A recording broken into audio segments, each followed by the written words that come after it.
India is home to one of the world's oldest farming civilizations.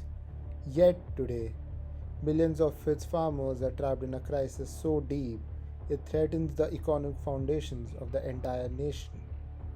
This is the story of India's agricultural distress and why it demands urgent attention. Agriculture employs 42% of India's workforce. That's over 700 million people whose livelihood depends on the land. Yet this sector contributes just 15% of the GDP, and that share is shrinking. This is the central contradiction of Indian agriculture.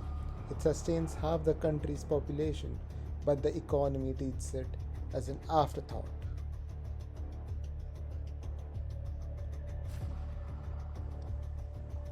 The distress is visible everywhere. Over 100,000 farmers have died by suicide in the last decade alone, crushed by debt they cannot repay. Input costs such as fertilizers, seeds, fuel keep rising, while selling prices remain volatile. Climate shocks like droughts and erratic monsoons have made farming unpredictable. And with the average farm size under 1.1 hectares, most farmers cannot achieve profitable scale.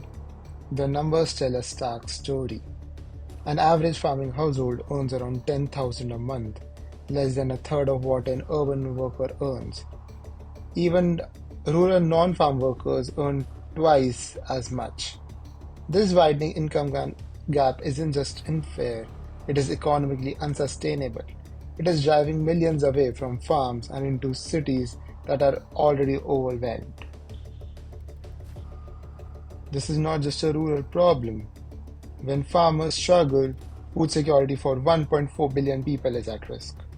When rural income collapses, so does consumer demand, slowing India's entire economy.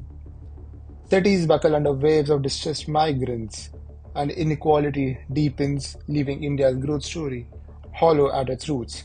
A farm crisis is a national crisis. The solutions exist.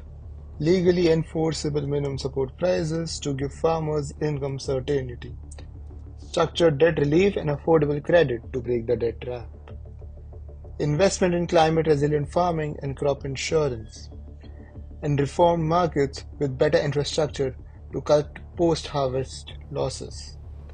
India cannot become a global economic power by leaving its farmers behind. The time to act is now.